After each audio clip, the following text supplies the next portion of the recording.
Good morning, this is Pramod Jaiswal from English Chronicles. Thanks for clicking on to my video. We are discussing today direct and indirect speech. The questions are from 2017 and 18. And as you know that this is very scoring and a lot of questions come in CGL and banking. So let's discuss. There are 4 options out of which you have to give the correct answer. So there are innumerable rules and regulations, direct and indirect speech, but I shall try to give some tips by how easily you can solve them by knowing a few rules only. Let's see the first one. How often do you go to the temple? Grandmother said to me. Now first thing, this is question, and question form is changed to a statement. So here the verb is do go, you should know. That is present tense. Do you go? Do you go? This is present tense. So present changes to past. Now many of you will say it would be did. Many of you, but the correct answer is present changes to past. So did you go? It should be correct answer, but this is incorrect. Why?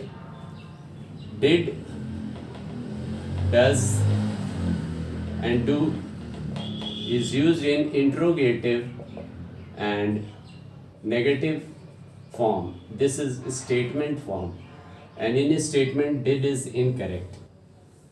So let's see. So it should be in past tense. So had went, had plus V3, it is incorrect. The structure is incorrect. So second answer is incorrect, omitted. Go has been changed to come. This is very rare. It is governed by some circumstances in which it happens. तो कम नहीं होगा, ये भी निकल गया.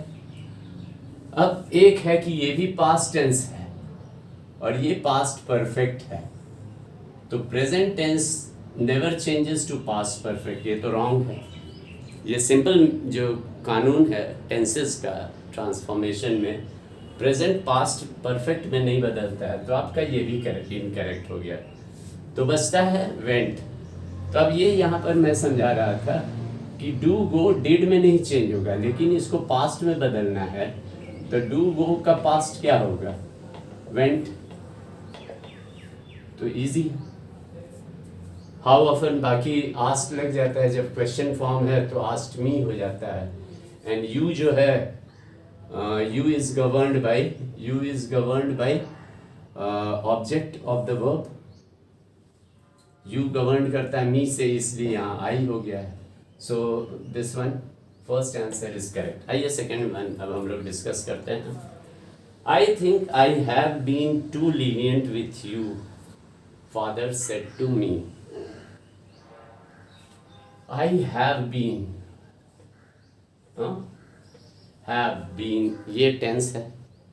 तो have been present में है, तो प्रेजेंट का क्या होता है? पास्ट में बदल जाता है. तो सीधे have been should change to had been. ये मेन फंडा हुआ. तो हैड बीन ठीक है, हैड बीन ठीक है, हैज बीन तो इनकरेक्ट हो जाएगा. क्योंकि बहुत से लड़के लोग सोचे आई का चेंज हो गया ही में, क्योंकि आई डिनोट करता है फादर से, तो आई चेंजेस टू ही तो करेक्ट है.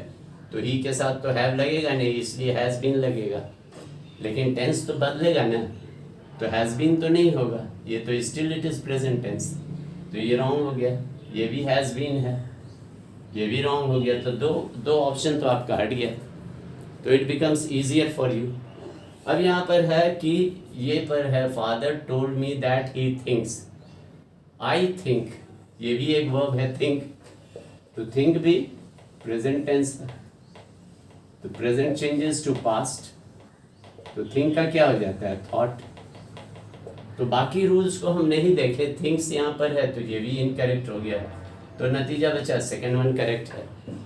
तो बहुत सारा रूल्स आप नहीं भी जानते हैं, कॉम्प्लिकेटेड है, तो आप ऐसे चल के सिंपल वे में आप ऑप्शंस को हटाकर you can come to the conclusion. अब यहाँ मेन जो रूल है थिंक का थॉट हो गया, ये है थॉट, ये थॉट है, this is correct. Has been का हैव बीन का हैड बीन हो गया। हाँ, यहाँ आई हैव बीन तो आई के साथ ही लग गया, तो ही हैड बीन, ये भी करेक्ट है।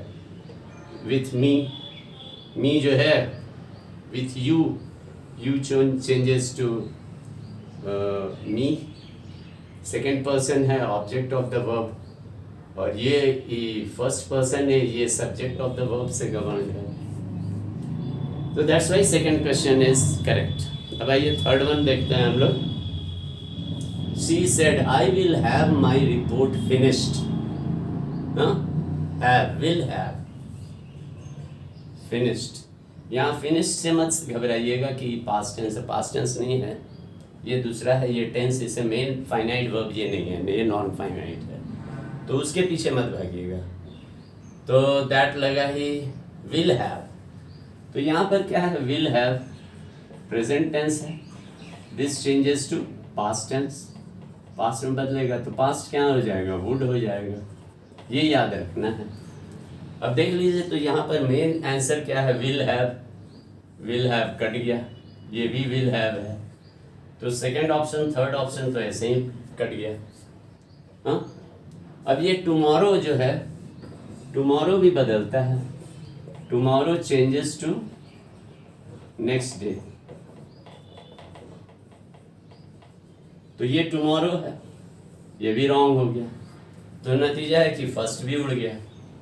तो आपको बिना आंसर देखे आप तीन ऑप्शंस को उड़ा दिए, काट दिए, तो नतीजा होता है कि फोर्थ वन ये करेक्ट है। फिर भी स्टडी कर लेते हैं।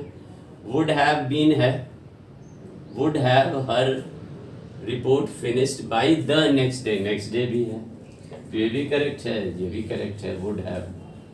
तो इस तरीके से आप देखें कि बिना बहुत सारा रूल्स और बिना डर के कि रॉन्ग होगा राइट होगा, हम देखते हैं कि नेगेटिवली जो आंसर इनकरेक्ट है उसको हटाते जाइए बाई ट्रिक से, और you come to your answer. आइए लास्ट वन देखते हैं हम लोग। He said I had gone, अब यहाँ वर्ब है I had gone, to my, my को भी देखना है, लास्ट मंथ, ये तीन चीज चेंज होगा। तो हैड गॉन पास्ट परफेक्ट है, हैड गॉन क्या है, पास्ट परफेक्ट, पास्ट परफेक्ट, ये नो चेंज होता है, नो चेंज माने past perfect remains past perfect. तो अब हैड गॉन, हैज गॉन आपका उड़ गया, हैज गॉन दो ऑप्शन आपका थर्ड और फोर्थ उड़ गया। अब यहाँ लास्ट मंथ का लास्ट मंथ ये है, ये इनकरेक्ट है, ये लास्ट मंथ भी उड़ गया, ये द मंथ बिफोर करेक्ट है। तो ज़्यादा दिमाग लगाने से पहले ही हम कंक्लूजन पर आ गए, हैड गॉन भी करेक्ट है और द मंथ बिफोर भी करेक्ट है, लास्ट मंथ का द मंथ बिफोर हो जाता है ना। और ही देखिए, he said that I, I first person है, गवर्नड बाय ही, तो ये ही हो गया। ही हैड गॉन, माई भी हिज हो गया, ये भी करेक्ट है। तो सब हम देख लिए कि करेक्ट है। इस तरीके से आप देखते हैं कि बहुत ज़्यादा रूल्स अगर हम नहीं भी जान रहे हैं तो we can come to the conclusion by negative answering. जो एप्लीकेबल नहीं है उसको हम कट ऑफ कर देते हैं, तो वी कम टू वन और मैक्सिमम टू ऑप्शंस। अब टू ऑप्शन में it becomes lot easier to find the final answer. अगर आप लोग को मेरा एक्सप्लेनेशन समझ में आता है तो आप लोग इसको विस्तृत कीजिए, अपने दोस्तों में बताइए उन्हें भी, ताकि वो लोग भी इससे लाभ उठा सकें। And share among your friends and please subscribe to my channel, so हमें भी प्रोत्साहन मिले कि मैं आपको बार बार अच्छे तरीके से अच्छे क्वेश्चन सेलेक्ट करके डिस्कस करें और आपको फ़ायदा हो। So please subscribe to my channel. Have a nice day.